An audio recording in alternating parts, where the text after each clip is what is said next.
Good evening, everyone, and welcome to the regular council meeting for June the 10th, 2019.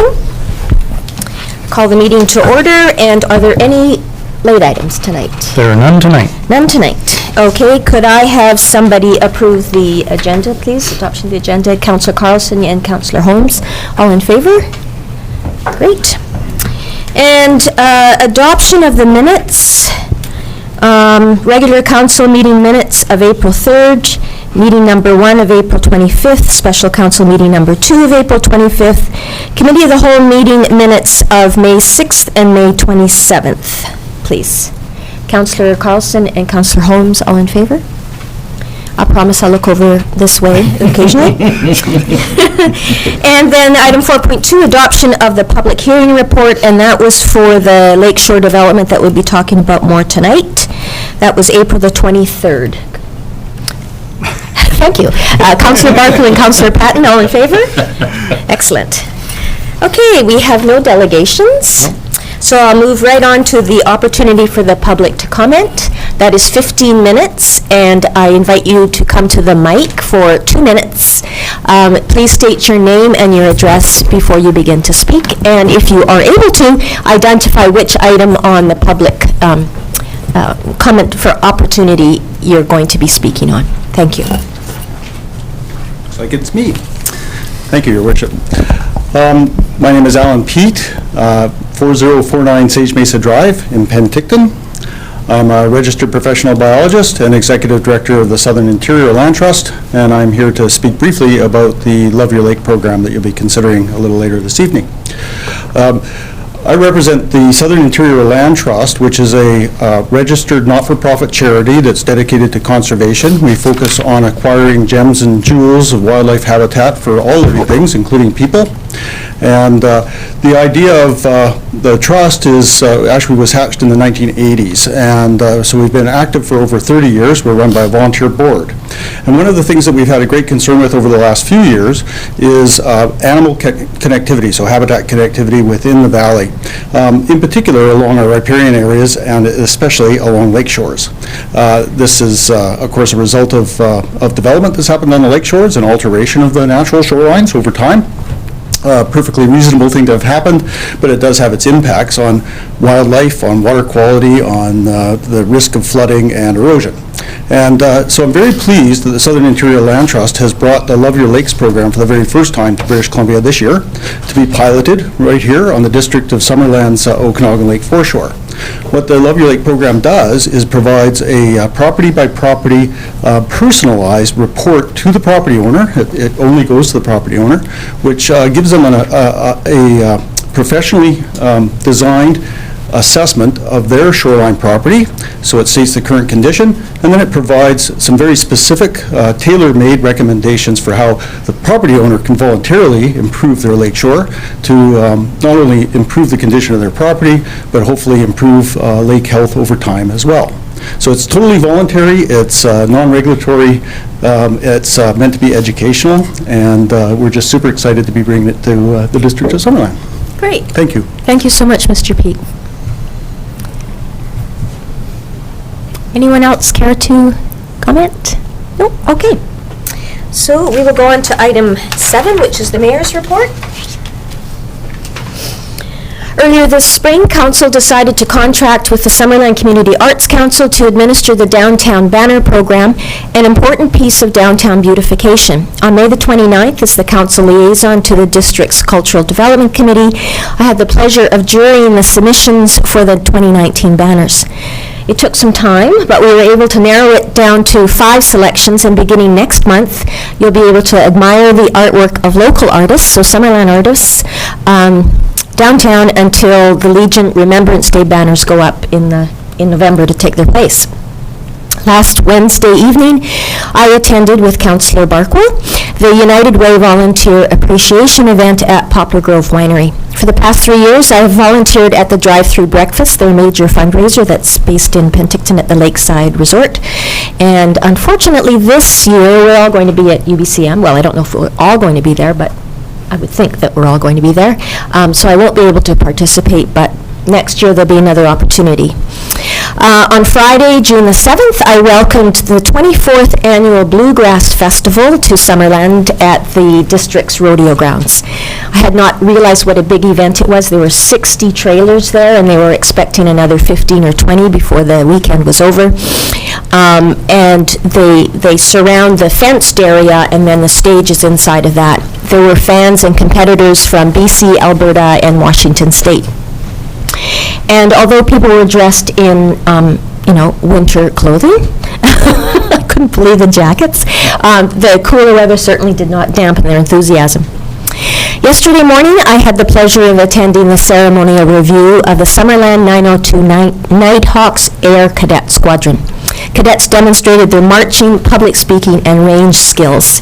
There are 12 to 18-year-olds in the Summerland squadron, made up of boys and girls. This morning, I was invited to attend the presenting of 8 Community Foundation of the South Okanagan, CFSO, neighborhood grants. Last year, we set a record, Summerland set a record by having 7, and this year, there are 8 Summerland people that have received the $500 awards.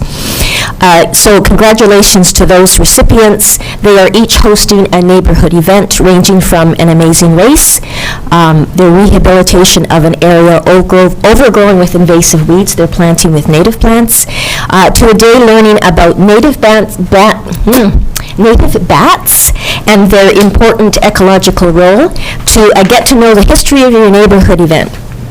Each of the events includes food, of course, perfect way to bring your neighbors together. I'd like to thank Kim English of CFSO and these 8 community champions for their roles in supporting healthy neighborhoods throughout Summerland.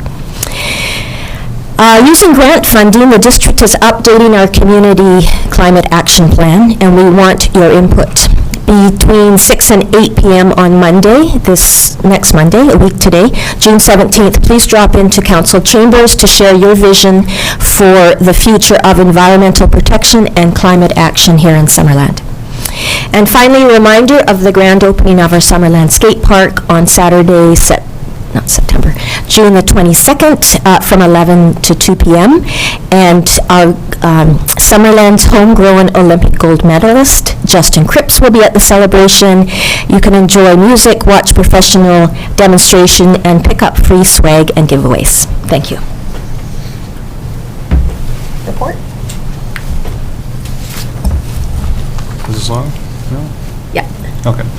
Thank you, Your Worship. I don't have a formal report. I'm saving it up for a really good one, but I can assure council and the community that in the last couple of weeks I've had the opportunity to meet with a number of community groups, and ranging everything from culture and arts to housing, and hope to have a more fulsome report on some of the progress in some of those meetings when I report back.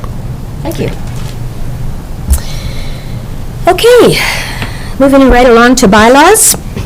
10.1, this is simply adoption of the council procedure amendment bylaw. Could I have someone bring that forward for adoption? Councillor Barkwell and Councillor Patton. Any discussion on this? No? Okay, all in favor? Great. And 10.2, again for adoption, the official community plan amendment and the zoning bylaw amendment for the 13415 Lakeshore Drive South development. Councillor Carlson? Seconder, Councillor Patton. All those in favor? Great. And the development permit, DP 18020, for the same development in the lower town. I will pass this over to David Patey, our Manager of Planning. Thank you, Madam Mayor. We have before us the development permit application for the property on Lakeshore Drive at 13415 Lakeshore Drive that Council is all well familiar with. During the rezoning application phase, we worked closely with the developer to bring as many details forward of what would be expected in the development permit phase, that I'll run through a number of slides and I'll go through the details of the development permit application just so that Council is aware of some of the finer details and nuances of the application. Here we can see the site plan, and that is as council has seen it before. Now, this site plan demonstrates the location of the residential buildings on the property, as well as the drive aisle separating the buildings, the parking garage, and there's a diagram showing the parking plan in a future slide, as well as the commercial resort condo building and the streetscape with the curb extensions and street parking on the street. And the site plan also shows the relocation of the pedestrian trail, which I'll talk about further. In the next slide, here we are all familiar with the cross-section of the north and west elevation, and again in the next slide, the east and south elevation. The south elevation gives some idea of the materiality of the building and sort of some of the colors. Now, the orange color that you can see in the image here represents some of the redwood finished hardy panel that you'll notice in the building. The details of the building here in this building look somewhat white and yellow, when in fact the actual building is going to be primarily white, gray, and in redwood colors, so I'll get into that when we get to the material board. The next image shows the two-story commercial resort condo building, as well as the side elevation to give an idea of the roof line of the building. And when we, at the staff level, considered the design guidelines, considered the sort of visual interest of this facade, we worked with the developer to increase some of the fenestration or window openings along the building, and you'll notice, as I'm pointing on the screen, that there's an entire sort of window band of transom windows above all the entrances to kind of create a little bit more openness to that facade and a little bit more visual interest.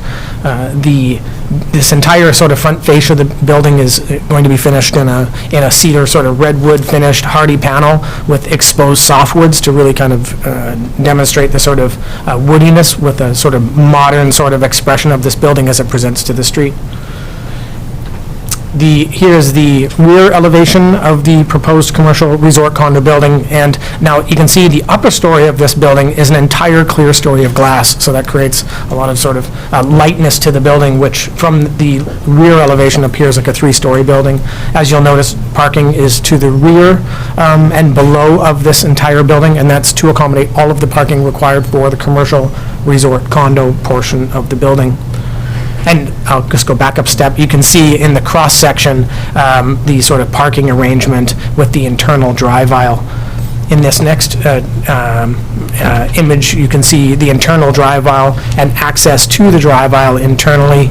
There's also external access to the entire lower parking garage from that drive aisle at the rear of that building. Now here we go to kind of a parking plan, so council fully understands the sort of the parking that's happening on site. The residential component of the building contains 16 spaces per building in the first floor of the residential building. It's accessed from the rear. In addition, there's also this small panel of building. Now, this is a unique parking structure that has 8 parking spaces, but each of the parking spaces has an elevator to elevate a car above another car for a total combination of 16 parking spaces. Here we move on to the material board. Now, this material board kind of runs through sort of all the expected sort of finishes of the building. You'll see some of the finishes here. This is a redwood or a cedar finished hardy panel or a cementatious type board panel, as well as sort of galvalume and white aluminum panels and soffits. I understand the underside, the soffits of the residential buildings is also supposed to be matching that cedar finish of the building to kind of carry that materiality through the building. And on site, it's a mix of sort of concrete finishes with lava rock sort of separating to kind of create sort of a visual texture on site with all the concrete work throughout the site. In addition, the pedestrian trail that is to be relocated is going to be consistent with this type of finish throughout the project. So it too it won't have the lava rock separations for liability reasons. We want the continuation of the trail to be smooth and be accessible by all users, but again, to be finished in concrete so that it's consistent with the rest of the project. Now, this is moving into the landscape portion of the site. There's 3 different landscape plans for this site. It's quite a comprehensive site. This portion shows primarily the landscaping, basic landscaping along the frontage of the property, showing sort of a row of street trees, in addition to the curb extensions and street parking on Lakeshore Drive.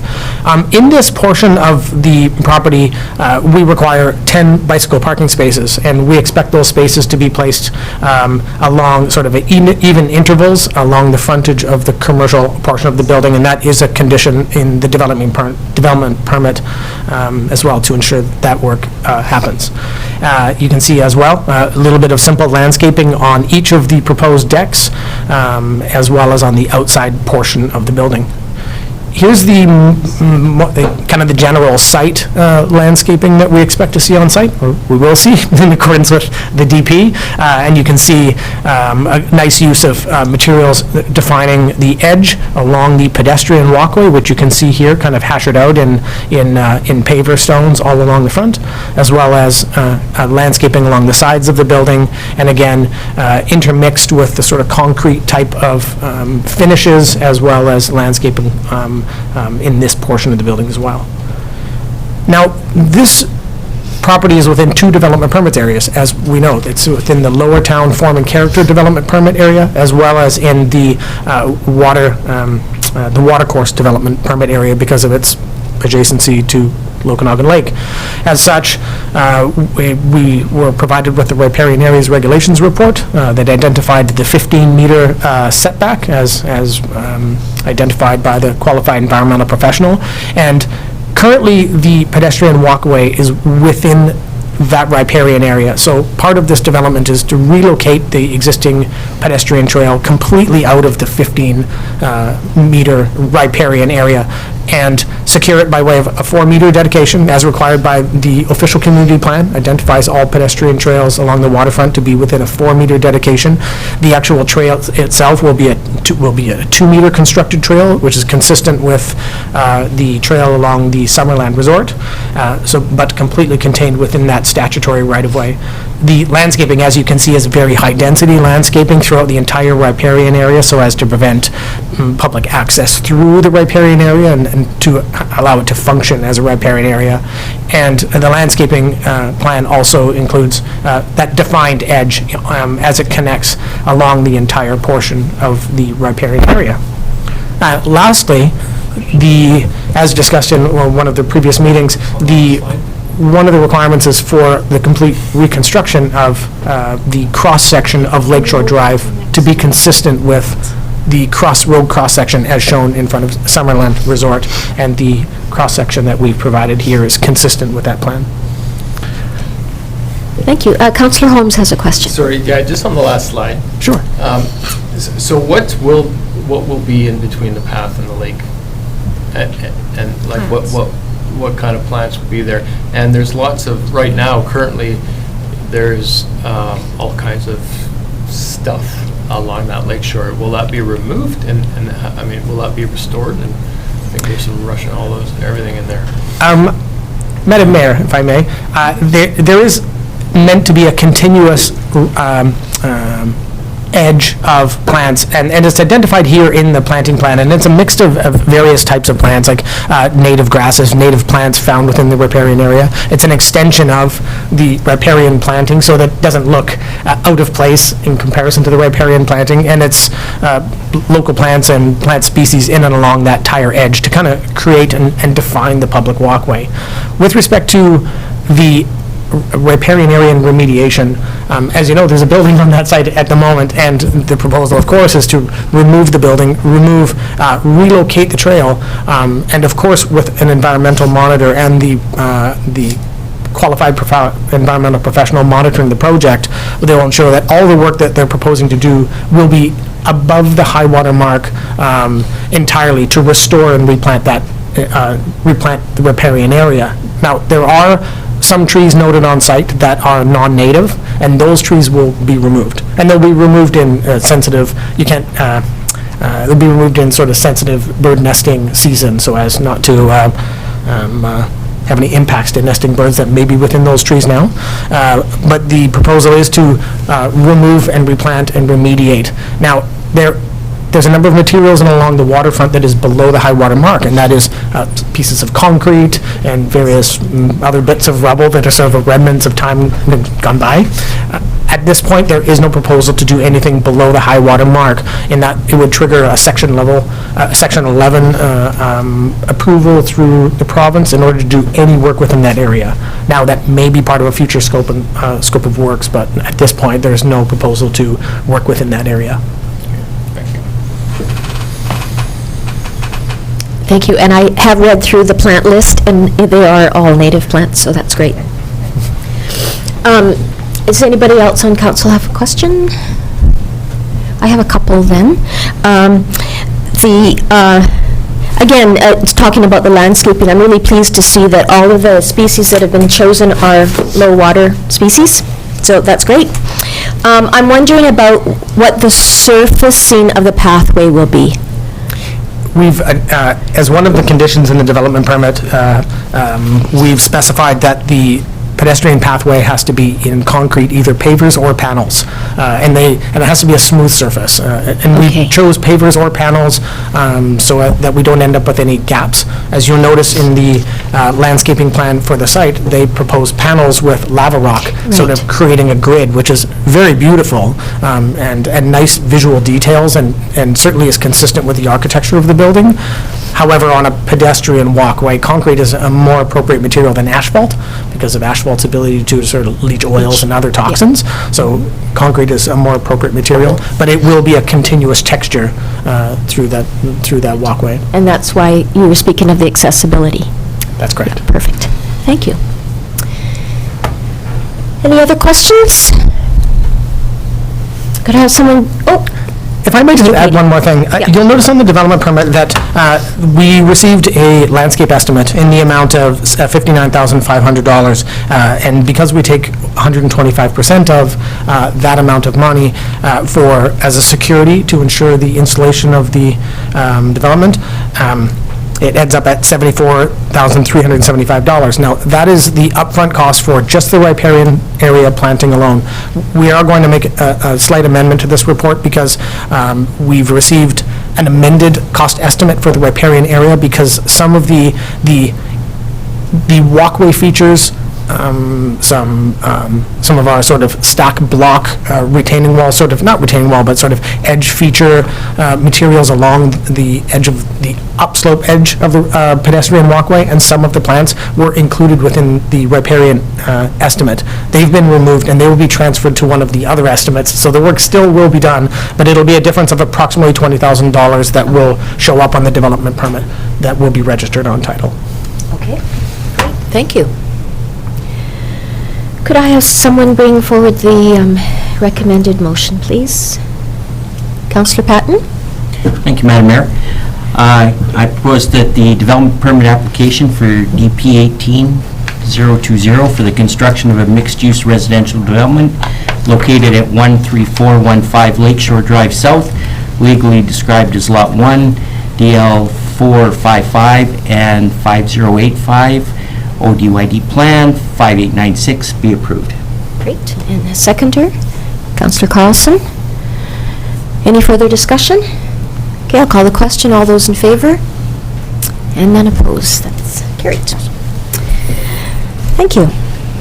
On to 11.2, ALC non-adhering residential use for an additional residence for farm worker accommodation at 7117 Hespeler Road. Is that for you, Mr. Petey, again? It is. Okay, thank you. Madam Mayor, thank you. This application is for a non-adhering residential use, as you mentioned, at 7117 Hespeler Road. This is file number ALR 19-003. I believe we've seen a few of these now come before council recently. This property is approximately 1.4 kilometers east of downtown Summerland, and you can see in the site plan the location as shown, and you can see the sort of, it's a fairly large parcel. This parcel's 3.9 hectares in area, so certainly qualifies for farm worker housing. It currently is being used as a farm, as it was an orchard. The zoning designation is A1 within the agricultural medium lot zone. It's assessed as a farm under the Assessment Act. The applicant is proposing to place a modular home with an area of 107.4 square meters on the property in order to provide farm worker housing accommodation on the site to assist with the agricultural activity on site.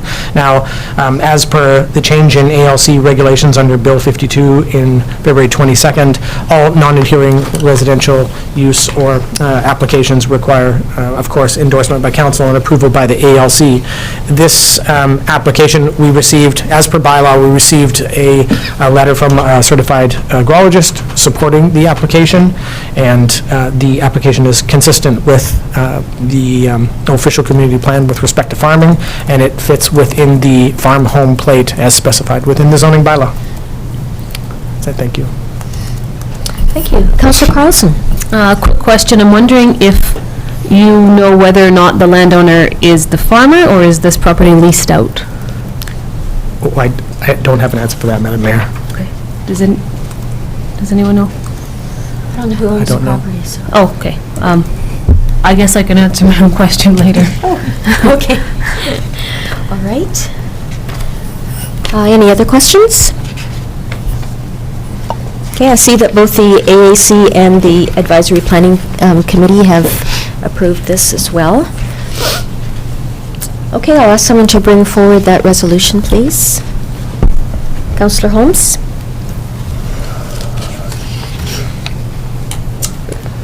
That application, Thank you.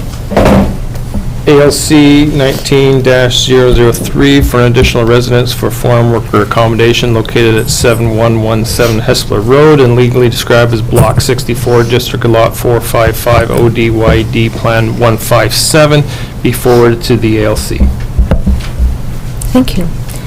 Seconder? Councillor Patton? Any further questions or discussion? Councillor Carlson? So I was unfortunately unable to attend the AAC meeting where this was discussed. My understanding is that the property is currently planted into cherries. It is owned by one family, but it's farmed by another family on a long-term lease. The proponent was at the meeting and suggested to the advisory committee that the leaseholder was aware of this accommodation and had requested it and needed the space for employees. And the Ag Advisory Committee allowed this to go forward because they determined that was a good thing for this leaseholder. My understanding from two members of the committee following that meeting in speaking with the leaseholder is that they were not part of the conversation about the housing, and it wasn't for them. And so I haven't talked to the landowner. I don't know if that's the case, but I would like to suggest that there's some more information, and it might be worth tabling this until we know if this is actually for farm worker housing and who's farming this property, because my understanding is the leaseholder brings in lots of labor, however, also has his own accommodations that are for those laborers. So I'm just skeptical that the housing will actually be used for what it's intended to be used. From experience, many people in this community have nice parcels of agricultural land with farm worker help accommodation on them. However, those pieces of land are leased out to farmers, and that accommodation is never available to farm worker housing. So I would, at this time, be not in favor, but I would also be willing to further this conversation later with more information from the proponent. Thank you, Councillor Carlson. Any other further comments? Councillor Holmes? I guess the question is, what tools, if any, do we have to ensure that farm worker accommodation is actually used for that purpose? Don't know who I asked that question to, but through you, Madam Mayor, to the CAO perhaps.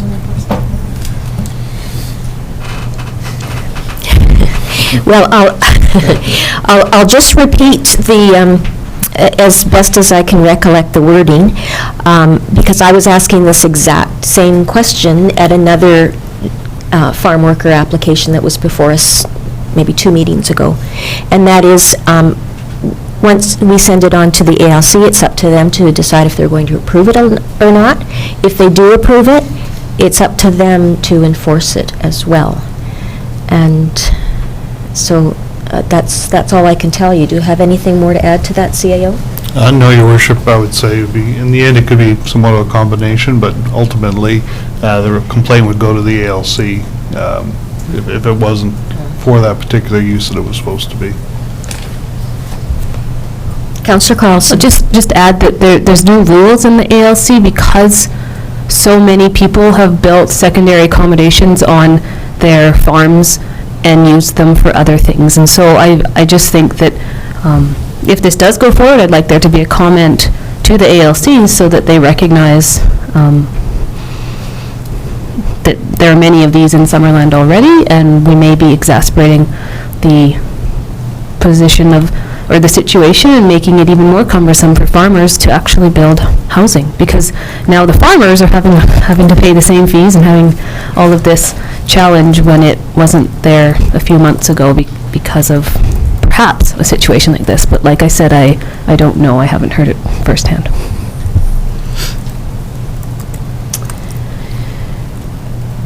Okay, well, this has been, is on the table, and it's been seconded.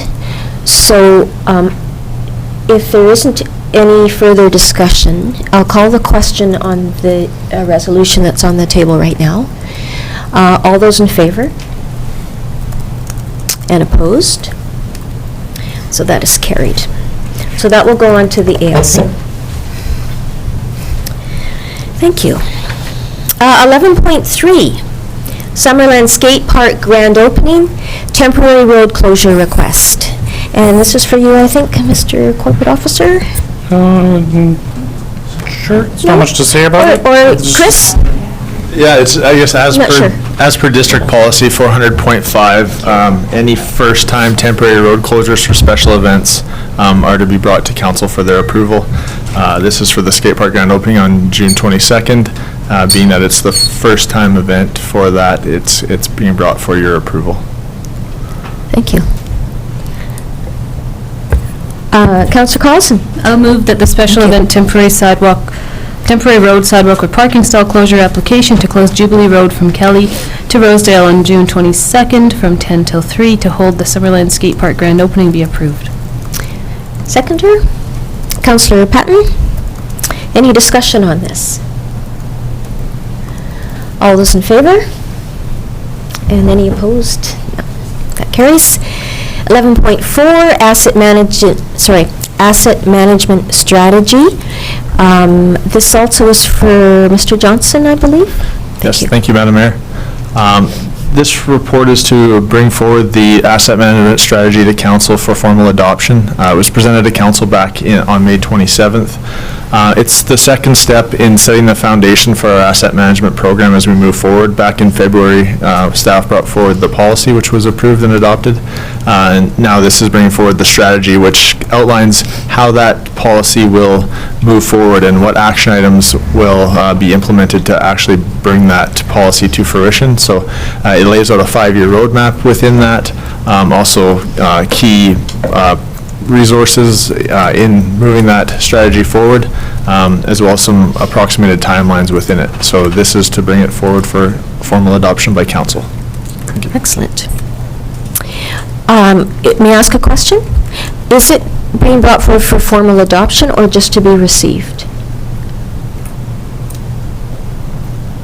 I'm not sure. It's just that the resolutions say to be received? It's to be received. To be received? Correct. Okay. So could I have someone bring forward the resolution as written, please? Thank you, Councillor Holmes. Any further discussion on, oh, sorry, we need a seconder. Councillor Patton. Councillor Holmes. Just a question. I'm just wondering, so with this report, where we're at now with the grant funding that we've received for asset management, and I know there are other grant opportunities out there for asset management, and are we looking to apply for any further grant funding to continue on with the work? Definitely. We will continue to pursue any grant funding we can for the next steps as we move forward. As shown in the roadmap, there's different components that are separate projects that can be applied for the funding, and we expect those programs to be relatively available for the next number of years, and we will continue to pursue those. Okay, thanks. Excellent. Any other questions or anything for discussion? Okay, I'll call the question then. All in favor of receiving the report? Excellent. Thank you. 11.5, Love Your Lake program. Is that for you? Yes, it is. Thank you. Jeremy? So as you heard earlier in this meeting, Al made a good summary of the program. It is ultimately a request to work with the District of Summerland to support a regional program that will help improve the health of the shoreline. Because it's affecting properties in Summerland and because some of the activities might be shocking to people if they don't know ahead of time what's going on, it was felt it should come to council and be formally supported. It will, of course, require some staff time as well, but not a lot. And I think the benefit would be quite substantial to the community. And Councillor Carlson? I will move that staff be directed to coordinate with Southern Ontario Land Trust to support the activities of the Love Your Lake program along the District of Summerland's Okanagan Lake shoreline. Seconder, Councillor Barkwell? Councillor Carlson? How long does this program run? I believe this particular part in Summerland starts tomorrow morning Okay. at 8 a.m. If this resolution passes. And I believe the surveys are completed all in June, and then later in July, August maybe, the reports become available to the citizens. Wow, so it's fast. It's very fast, yeah. And then people will have reports so they can do with them as they want over the next... Yeah, well, each individual property owners get to download it. They each get their own little unique code, so they can't look at their neighbor's property. They just look at their own, and they'll receive that in the mail. And then as well, the district, as a partner in the program, can look at all the reports for our own purposes. I think it's really neat. Councillor Holmes? Yeah, thank you. Could you tell me, does the survey also include public land and land that's held by nonprofits? I'm not aware of that, and I'm getting a nod from the front. It so does? it's- Okay, good, thanks. The Rackets Club? Well, the Yacht Club, the Rackets Club, Yeah. SOSA, Yeah. our beach, All those are on there. Rotary Beach, all that stuff, right? Includes everything? Yeah. Yes, of course. The entire shoreline will be assessed, all parcels, although publicly owned parcels or ones where the owner isn't, like the district, for example, Powell Beach Park, the shoreline would be assessed, but a report would not be generated for that. Unless you request it, you can certainly do one. And if I may just clarify, the reports actually aren't done up by the end of August. We'll have all the assessments wrapped up by the end of August. The reports, the database is analyzed, and the report, because this is done nationally, the programs run out of Ontario. The reports aren't actually available for the landowners until spring. Okay, if I could ask a question, maybe I should direct it to you, following up on Councillor Holmes's question, and the response that Mr. Pete gave us. The beaches, we don't get a report for that, but I'm going to use the Lakeshore Rackets Club again as an example, and also the Yacht Club. So they lease the property, Rackets Club from the province, I believe, and the Yacht Club is, as you know, we just kind of in working on that one. Will we be getting reports there, or those are considered publicly owned? I believe to be considered public because Publicly they're owned. ultimately Crown land. Yeah, okay. Okay, that answers that question. Any other discussion or questions? Okay, Councillor Holmes? Just a couple things. Mr. Pete said if we were interested, we could get reports, and so the question to me is, should we be interested? I don't know who can answer that, but it's, I think it might be something that could be useful information. I mean, if it's, I don't know if it would or not, but maybe our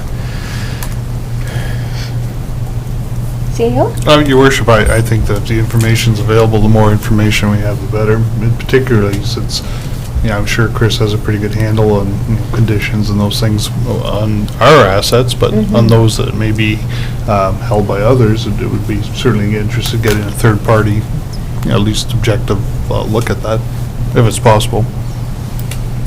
If I may? So the program takes privacy very seriously, so the property owner gets access to the individualized property report, and only the property owner. However, lake associations, local government, will be receiving a summary report that discusses the condition of the shoreline generally. If the District of Summerland owns property on the foreshore, then we can certainly provide a report for that property. So just to follow up, but what if it's Crown land that's leased? Somebody has a 40-year lease of Crown land, which is what the Rackets Club has. It would be the property owner that would receive. So the Crown, yeah, okay. That's an interesting one, though. Perhaps I could take it up with staff. and report something. Okay. Yeah, exactly. Do a freedom of information province. Great. Well, thank you. That's a good question. Did you have another one? Just another, one comment here is there's a question about funding for postage and whatnot. I guess my only comment to that is that this money is coming out of the conservation fund that through the RDOS, which we already pay into. So I would prefer to see that money comes out of that fund, because that's what it was set up for, and that's what we're already paying into for. So, even if it's just a couple $100.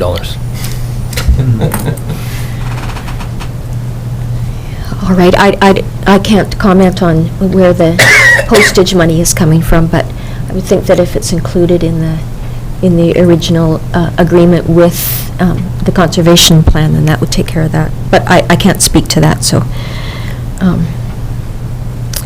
but noted. Okay, so this has been brought forward and is on the table now, so any further discussion? Okay, all those in favor? And none opposed. Thank you. On to 11.6, Summerland Youth Center lease. Thank you, Mr. Pete. Cheers, Thank you. Jeremy, this is for you, I think. Yes, so a request came to the district a little while ago to renew or enter into a new lease with the Summerland Youth Center, which is located next to the arena, sort of, also known as the Harold Simpson Memorial Center.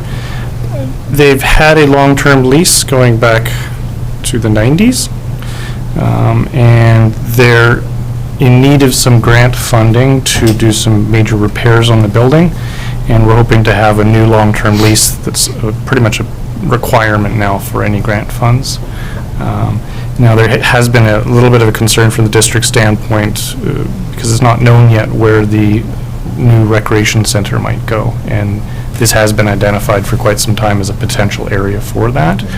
So we thought we'd balance out that probability by offering a long-term 25-year lease, much like the one they're currently in, but after the first 2 years, there'd be an out clause for the district, so that if that property is identified as a prime location, that we give them that 1-year notice and then start to work with them on finding an alternative, whether it be to amalgamate their functions into the new center, and so that a portion of it would be carved off and run by them, or find them a completely different location.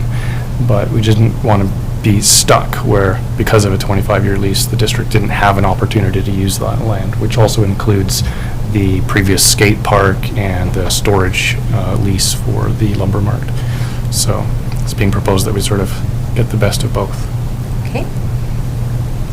Sounds good. Councillor Carlson? Just to confirm then, if that's a conversation and they've agreed that having an out clause is acceptable to what they're trying to do? Yeah, Lori Mullen, Manager of Recreation, and myself met with the entire board a couple weeks ago and presented the ideas and heard from them what their interest was and concerns were regarding this. Okay, thank you. And following on that, they'll still be able to obtain at least to apply for the grant funding, they'll be eligible to apply with that kind of... We think so. The district itself has had leases like this, and same with the art gallery. the Art Center had a similar lease agreement, and they were qualified for the grant funds. If it becomes a barrier because of this out clause, then staff would bring this immediately back to council for Okay. rethinking. Okay, thank you. Okay. Any more questions for our corporate officer? Could I have someone bring this forward, please? Councillor Barkwell? I'll bring it forward as presented in the agenda. Thank you. And seconded by Councillor Carlson. Any further discussion? Okay, I'll call the question. All those in favor? Thank you. Thank you, Corporate Officer. On to item 12.1, correspondence information items. Is there anything in the information items that Councillor would like to bring forward? Councillor Holmes. Yeah, thank you. I just want to bring forward the 2019 strategic priorities chart and where we're at with it. Specifically, I'd like to ask about that. We have the needs assessment for our housing. It's on the next list, and it's also in there somewhere as well as, you know, as to do later sort of thing. But so I kind of have two questions here. One is, does our, as you may know, the provincial government is now requiring that housing needs assessments are required for us to do, you know, work through BC Housing to get any kind of thing like that going.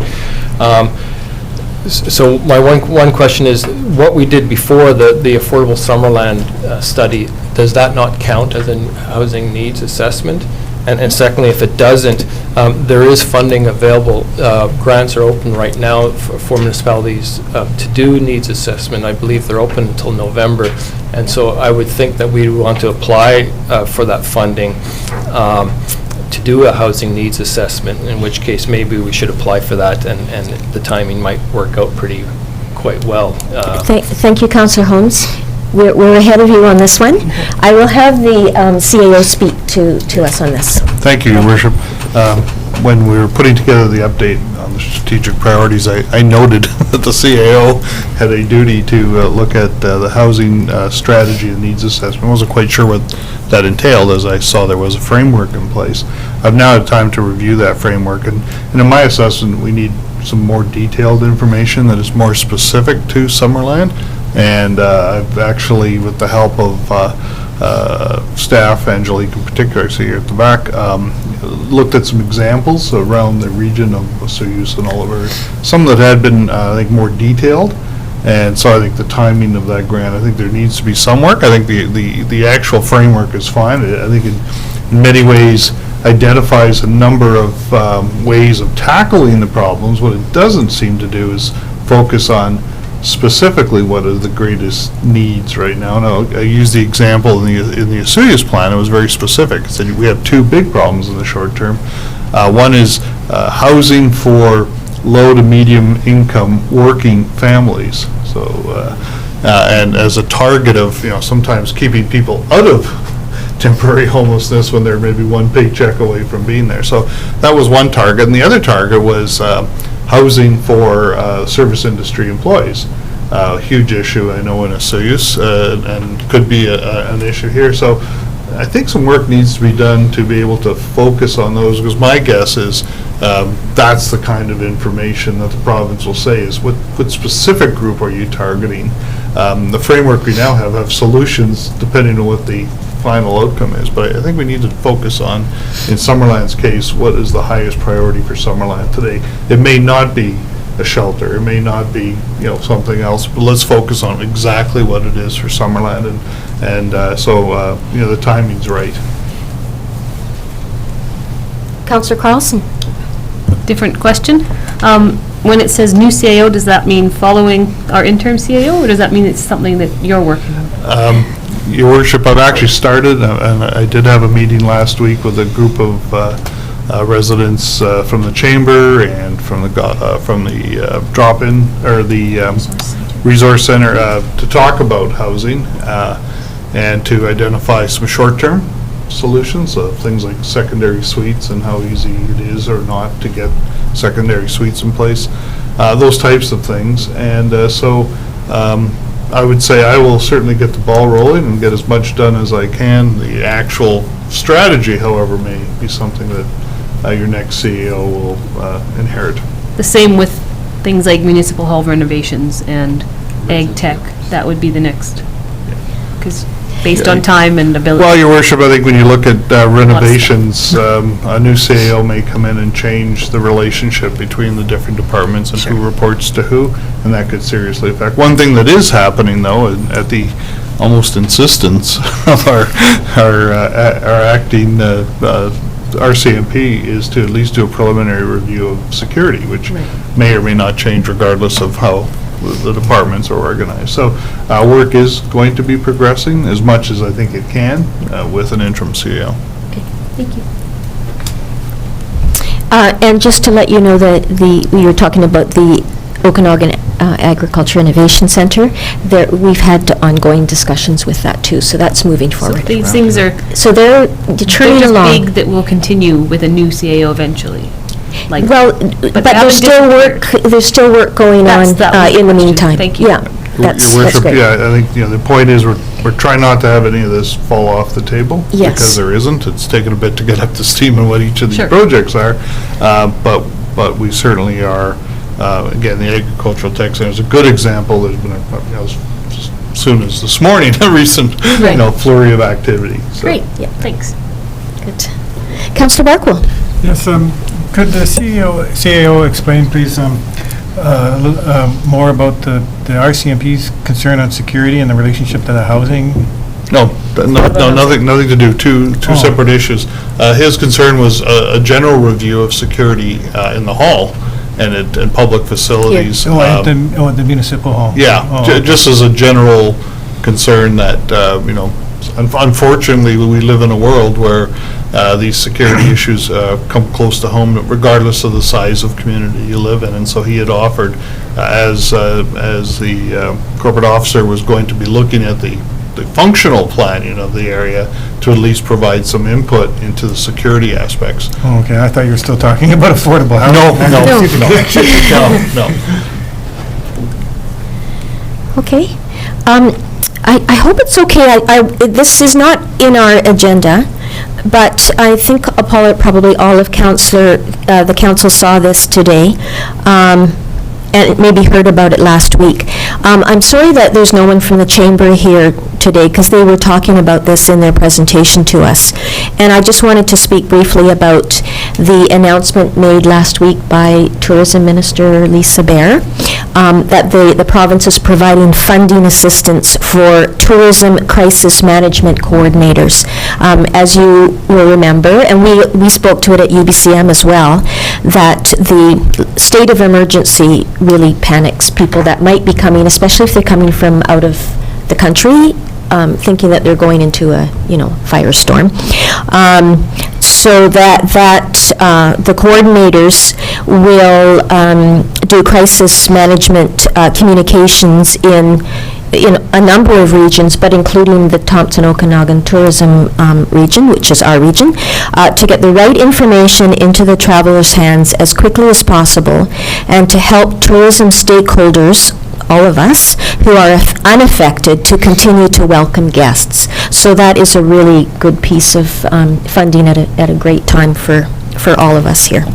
So that's that. Is there any other correspondence that anyone would like to bring forward? Nope. Oh, Just on the last item on the strategic priorities, I'll be bringing forward a report outlining, so these are the priorities, and they've been updated to, at this point in time. What I would suggest, bringing forward a report to council, just so you're aware, the gist of the report really is moving forward, how staff will report out on a quarterly basis or something, and how my recommendations, how council may choose to update their own strategic plan through some kind of a work, once a year, so that they're refreshed and have a mechanism so that council is aware of that. So that report will be coming forward on how, in fact, these strategic priorities are going to be implemented throughout the corporation. Thank you. thank you. All right, could I have someone bring that forward then, please? Councillor Carlson to receive for information. And seconded by Councillor Barkwell. All in favor? Great. Now, on to council reports, starting with council... Oh, did I miss something? Committee minutes. Oh, yes, I'm sorry. Committee commission minutes. Question. Believe it or not, as a question. Thank you. I'm just wondering if the letter from Sue Gibbs ever came to council on January 21st regarding theater dedication plaque. I'm just wondering, I don't remember if it's come. I was wondering that too. Okay, if we might just put a note to find out what that means. You know what it is? You have a, okay. Good, so someone knows what it is, so maybe next time we can have a look. Do you want her to speak? No? Yes, Your Worship, Okay. it helps. Councillor, yes, Councillor. Angelique, our Community Development Coordinator, please. So there's a report that's been written, but there was, I think just due to timing, it was scheduled to go to your next meeting. So that letter is coming to your Okay, next meeting. good. Okay. Thank you. Then I'll... Good. Thank you for move bringing that up. The minutes. Great. And seconded? Councillor Patton? All in favor? Perfect. Now, on to councillor reports, beginning with you, Councillor Barkwell. Nothing to report, Your Worship, other than the United Way event, which was great. Yeah, it was great. Good, thank you. Councillor Patton. Thank you, Madam Mayor, and I have nothing new to report at this time. All right, thank you. Councillor Carlson. You sure I could just fill in the blanks when Councillor Holmes is done? Okay, yeah, I've asked Councillor Holmes to bring forward a report from Report on FCM, so that would be great. So why don't you... You can do a tandem councillor report, how about that? In regards to FCM. He's written some good notes. Perfect. Probably more thorough than So mine. so I actually have two things to report on. One's really short and one's really long. All right. The really short one is just RDUS last week. The Ministry of Transportation was in attendance. They presented, and including the Acciona, the new company that's maintaining our roads, our highways, and they're actually called the Acciona Infrastructure Maintenance, as the acronym is AIM. That's what they'll be known as AIM Roads. And you go to aim-roads.ca, that's the new website. So the team was there, we kind of met them, and so one thing that came up is that they've had some delay receiving delivery of their new equipment, and that's why the highways and the roads haven't been the delay was sweeping the roads, but they were assured us that the new equipment's coming. In fact, just the other day I saw a brand new sweeper out by Petro-Canada there, so they're there. They also mentioned that the highway, the 97 lane closure just north of town here, the contract to do the remediation, the stabilization work that has just been signed, and they'll be doing that work over the summer. So that lane is going to be closed all summer long as they do that work, so just so people know. They also continued talking about cannabis and the regulations. There's going to be some public meetings. This is just for the rural areas in Oliver, Naramata, Prince, and Caledon, of how they're going to regulate production of cannabis. And it was a pretty interesting presentation because they gave comparisons of all the regional districts around BC of what they were doing, the setbacks, the minimum hectares and everything like that. And I'll pass that information on to probably maybe David or Corey, because I think that's useful information for us to know. And now FCM. So 3,087 people attended the conference, including 2,072 elected officials, and that's the largest FCM ever. BC was very well represented. We had 375 elected officials there, and there were 20 members of parliaments, including our own MP Dan Elbis was there. So as you can imagine, there are all kinds of concurrent sessions and things happening at the same time, so I'm just going to touch on my takeaways and the things that I attended to. May I add just one thing Yep. to that? Alberta was also very well represented, and you knew because they all wore very blatant shirts about needing to support Canadian energy, and it made for a very interesting dynamic throughout the entire conference. And it was kind of weird, just to put that out there. They were subtle. So with this being an election year, the federal election was, of course, kind of the foremost topic on on the mind there. And I really think with that kind of number of local government people there, it showed that local government was a force to be reckoned with. And when you have that number of people coming together from across the country speaking with one kind of voice, certainly the government was listening.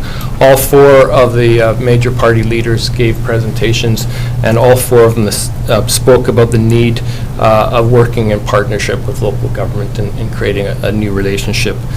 So I think that speaks well to the influence FCM has developed over the years, and it's a great opportunity to build on that further. Could I just ask you one question?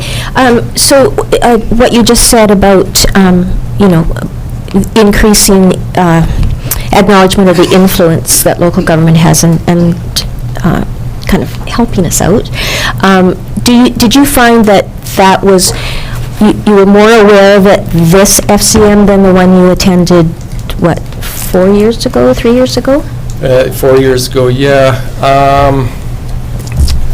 I was kind of... It might be hard to say because you were a brand new councillor then, right? I was a brand new councillor at the time. Yeah. I was kind of like a deer in the headlights at that time. So, but I would say yes. I would say yes. And if you look at things like, the doubling of the gas tax in the last budget, Yes. that's you can draw a direct link to FCM with that. I think it's. All the resolution, the pressure they've put on, I just think it's, it's like anything, they've become a much more professional organization, and they're a pretty well-oiled machine. And this conference, compared to 4 years ago when I went, it was much. It was so much better organized. Yeah, it was kind of interesting. I haven't really thought about the comparisons from 4 years ago, but now that you mention it, I think it is. Yeah. Okay. Thanks.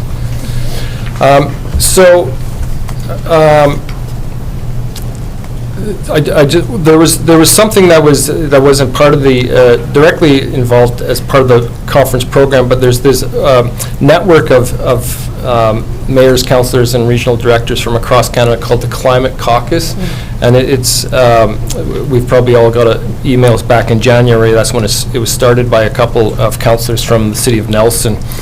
And I've been involved since March, thanks to Councillor Barkwell. He put me up to it.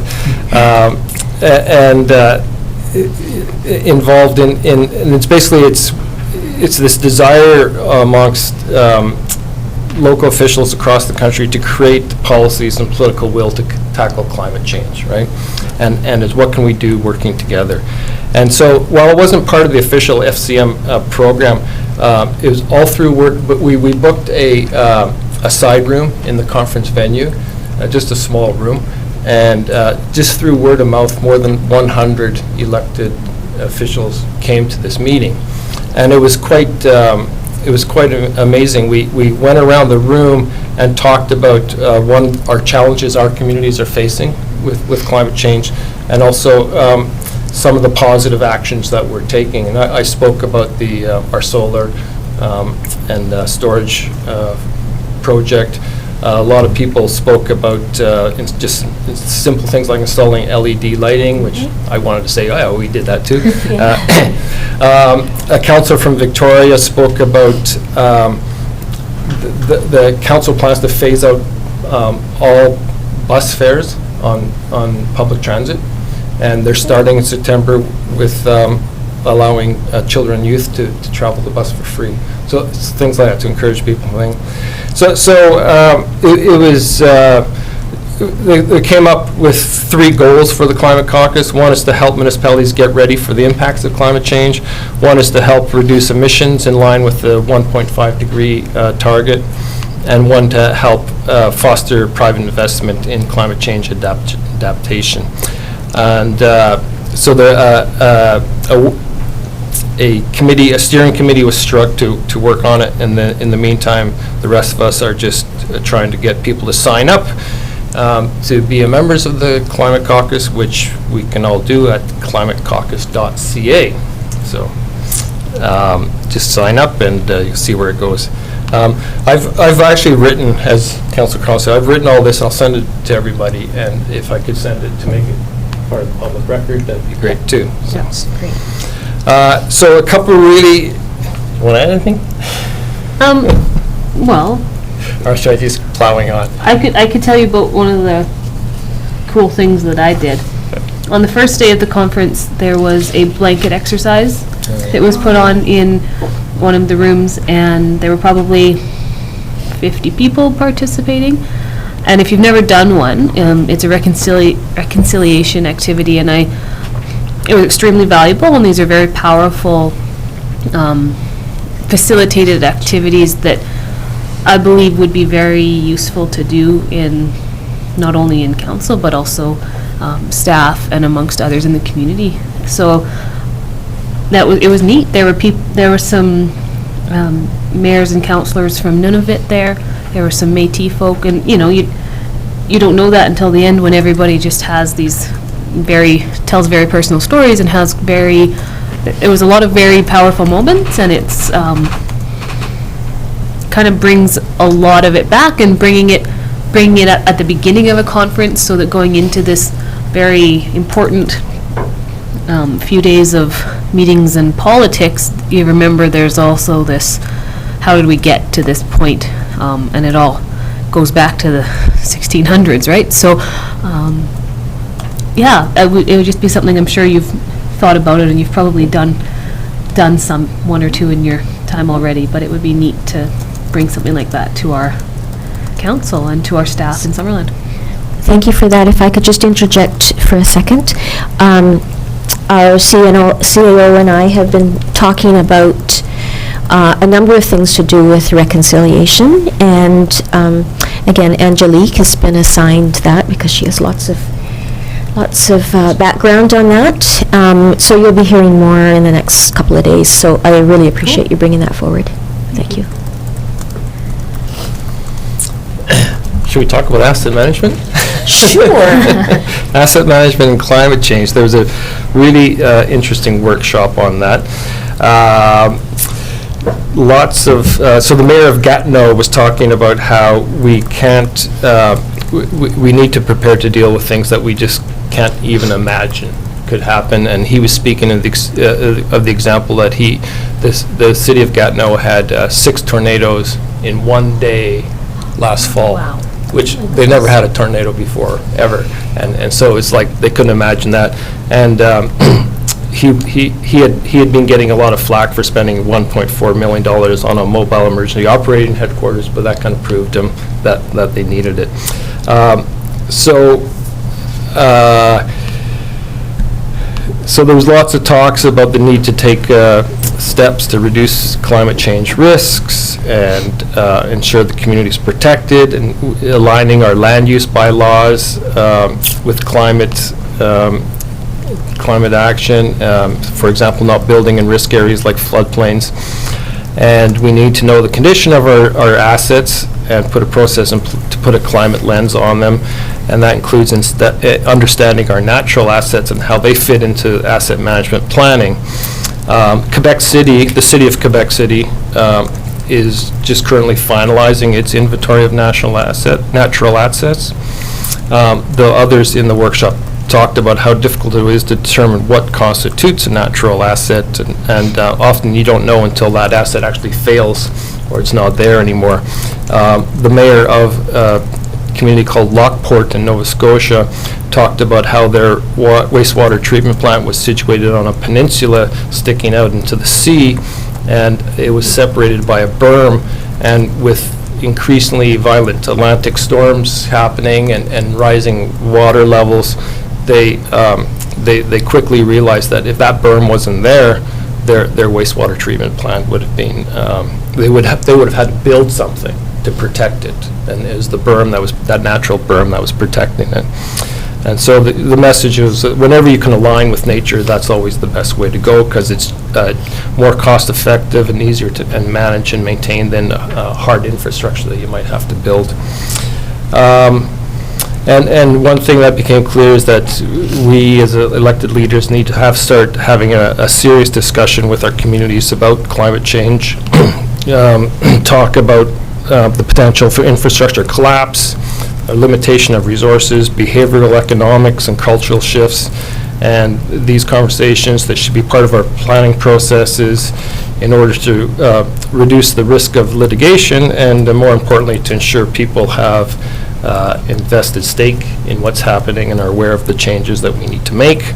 And all that comes down to having good data on asset management, because that'll help us demonstrate to the community that we need to prepare for climate change.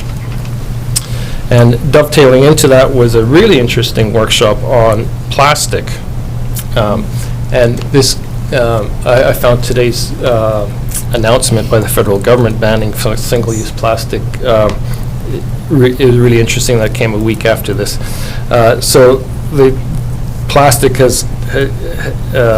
waste has emerged alongside climate change as a global environmental priority. And most of us don't realize that just about everything we buy has plastic in it. So so some things I didn't know, like cigarette butts. Cigarette filters have plastic in it. And in the city of Vancouver, they did an audit of the litter, street litter, and 37% of it was cigarette filters.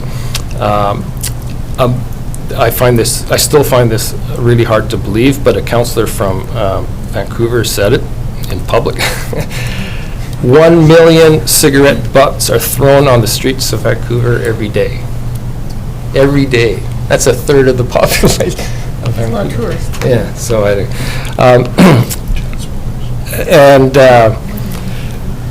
and so we talked about, we need to start thinking about putting filters on for microbeads into, the other thing he said, so like this carpet here has plastic in it.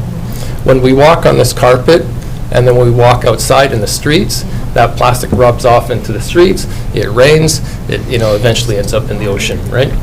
So we're talking about how eventually we have to start thinking about putting filters on, not only on washing machines, but because clothes have all this has plastic in it too. We're wearing plastic, but also in our sewer systems that we'll need to have some sort of filters to get these microbeads out. Not all plastic is, I learned a lot about plastic, not all plastic is equal. So things like PVC, multi-layered plastics, they're considered very low value because they're difficult to recycle and they're often toxic. So most of it ends up in landfills, even if you put it in your curbside plastic bin. The plastic known as PET, or PET, that's the one that's used in water bottles and soft drinks. That's the easiest to recycle. That's the one with the number 1 on the recycling thing. It can be made into just about anything, new containers, carpet, furniture, t-shirts, whatever. And there's a very high demand for that plastic, PET, but yet in Canada, most of it still ends up in landfills because people just have the habit of throwing everything away.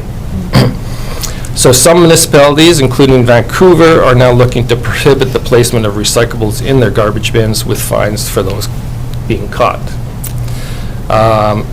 A councillor, or the mayor of a borough in Montreal, warned about the lobby against doing away with deposit returns for plastic bottles, and noting that Ontario and Manitoba, they're the only 2 provinces that don't have a deposit return program for plastic bottles, and they also have the lowest plastic bottle recycling rates in the country. So if anything, she said, we should be extending deposits on other plastic containers and plastic products. And the Vancouver City Councillor said if there was a deposit on cigarette butts, we'd solve our littering problem overnight. So. Then we talked about the single-use thing, and in Vancouver by January 2020 is banning the styrofoam cups and takeout containers. and also banning plastic straws by April 2020. And it was funny because he said, he was saying it's important to give businesses some time to adjust. And it's funny because he said that Vancouver's doing this, they have the single-use item strategy, but it would be better if the province or national regulations were in place. And City of Vancouver's putting forward a resolution at UBCM calling for a province-wide single-use item reduction strategy. So, and then today, of course, we hear that the federal government is planning to have one for the whole country. So that's great. And then, so that led into a discussion about ultimately we need to start thinking of moving from a linear economy where we take something, make something, use it, and throw it away, to a circular economy where we take something, make something, and then we make something else, and then make something else. So it's circular, right? A circular economy offers new opportunities for businesses and communities to compete in a constrained world, and we should be supporting local companies that recover and recycle plastics. I don't know if we have any of those in the Okanagan, but we should make them our recycling champions. And meanwhile, back on the trade show floor, Councillor Carlson and I, and we continued the conversation in a pub afterwards with an engineer who was promoting new technology to basically convert all manner of waste and sewage into energy, which I found this quite incredible coming from a business person. Basically saying, we should be thinking of doing away with landfills and sewage treatment plants altogether, that we should just be taking all that stuff and creating something else, and that, again, part of the circular economy. You want to say anything about that guy? No, but at the reception that night, which was really cool, there was 2 different performances, and the second one was a live band that had everybody dancing, and this guy was out there, and he was really good. He was giving her. So recycling old songs. They were recycling old songs, but that was definitely a highlight. Quebec is full of brilliant, creative musicians and so much talent, and they found some amazing performers to bring in for that evening. So sorry that you all missed it, but be a good bonus next time when you decide to go to FCM. And one last other thing I'd like to mention, if I'm not boring everybody, you're good. So affordable housing, I attended a workshop on that, and again, that was pretty interesting. There was there were academics and politicians, including Selena Robinson was in that session, and so some of the academics were talking about sort of how we ended up in this housing crisis that we have, and saying it was the roots were in the 1980s when the federal government started dismantling its support for social housing, and then picked up by provincial governments led by Mike Harris in Ontario, who basically downloaded all responsibility for housing to municipalities and deregulated the market so that social housing providers had to function like a business. The result of all that was by 2013, the city of Toronto had 23,000 families on a 4.5-year wait list for social housing. Toronto also had the largest homeless population per capita in North America. So he was saying, this is a professor from McGill University, saying that Canada's gone through this experiment in the last 20 years to try and provide housing completely through the market, and it hasn't really worked, because what markets do is connect people who want to buy something with people who want to sell something, and in that sense the market has worked, but it hasn't worked for the poorest people and the most vulnerable who just don't have the money to buy housing, and that's why governments have historically been involved in social housing.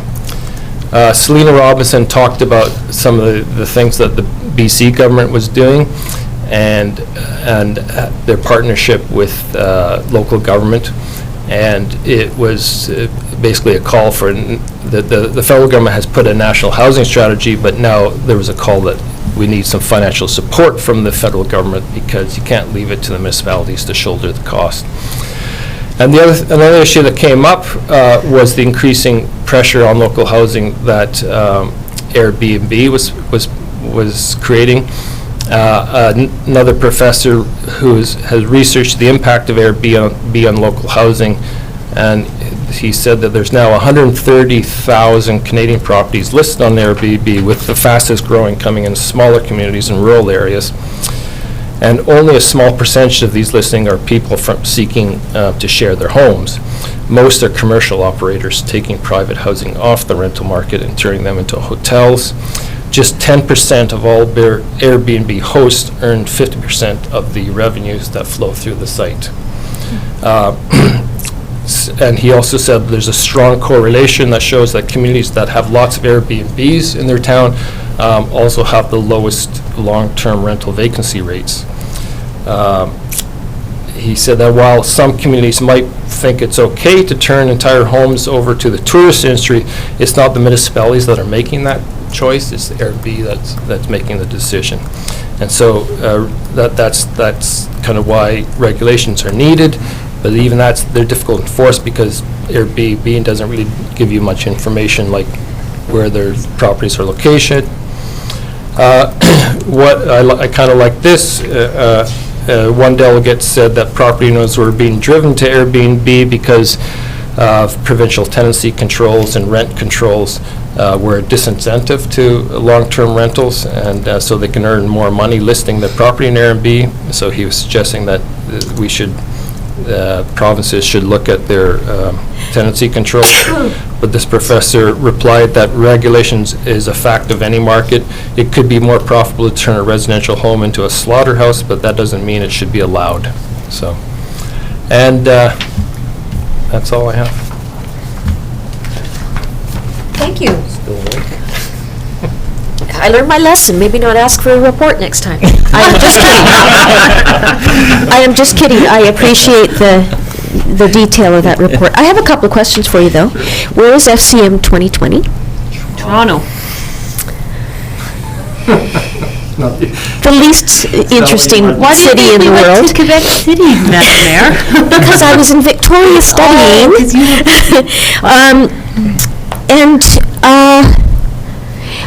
In the discussion about asset management and natural assets, did the question come up about, and maybe not, but maybe from a more rural community like Summerland, did the question come up about whether or not publicly owned, so municipally owned ag lands would be part of a natural asset? That's a good question. No, it didn't come up. Okay.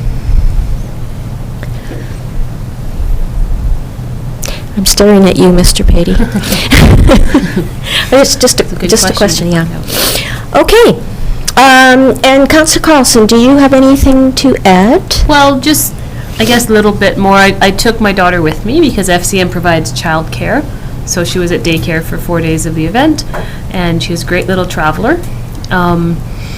There's a FCM program to try and encourage and retain women in positions, leadership positions within communities, such as mayor or council. Something, I think less than 30% of all seats in local governance or government in Canada are currently held by women. And so the idea is to try and attract potential candidates early enough that they understand the process and then help them get through the election and campaigning and all of that to try and bring those numbers back up. So I thought it was kind of neat that here in Summerland we have had parity, if not more, in the last few years, which is always nice to see. And there was a lot of partisan politics at this meeting, probably because it's an election year, but also because that, it's a federal conference and that's what people want to see. I sat through a couple of panels, rural panels, and when your people on the panel are the minister, the critic, and the other critic, you don't really get very good answers to the questions that are being asked. So that was kind of interesting to note. And just, Doug did mention the trade show briefly. I think it was It was a really great trade show. It was interesting because in order to participate in any of the lunches, breakfasts, coffee breaks, if you needed any of those things, you had to go right into the middle of the trade show in order to get them, which made it very corporate. And it wasn't what I was expecting. You know, we go to all these other conferences and often there's lunches served in this room and coffee break is in this hall or whatever. So this one, it was done differently, and I understand why they did it, but I found it a little bit strange to be in that setting all the time. But there was some good networking happening there as well, and I think we've attracted some Saskatchewan mayors and councillors are going to come visit us in Summerland because we grow good fruit and have nice weather. So that'll be, I guess that's it. That's all I report for now. Excellent. Thank you. Councillor Yeah, Holmes? I'll just add that, it was an incredible venue. That Congress thank Center you. there is just it's unbelievable. It's I don't think there's anything like that in Western Canada.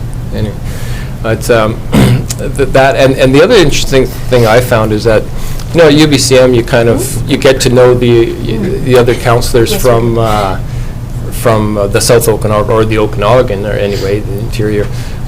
What was interesting there, neat there, is that I probably spoke to more other councillors from BC, across other parts of BC, than I would at UBCM, just because you're kind Felt a of kinship with them? yeah, exactly. Yeah. That's your group. Whereas when you go to UBCM, the Okanagan is your group. Whereas there it's the BC delegates. So I met lots of councillors from other parts of the province, which was Good. quite interesting. Yeah. That's excellent. Sounds like you had a worthwhile trip. The weather was pretty Perfect. good too. It was a couple Good. of rainy days, but not bad. Right. Councillor Barkwell?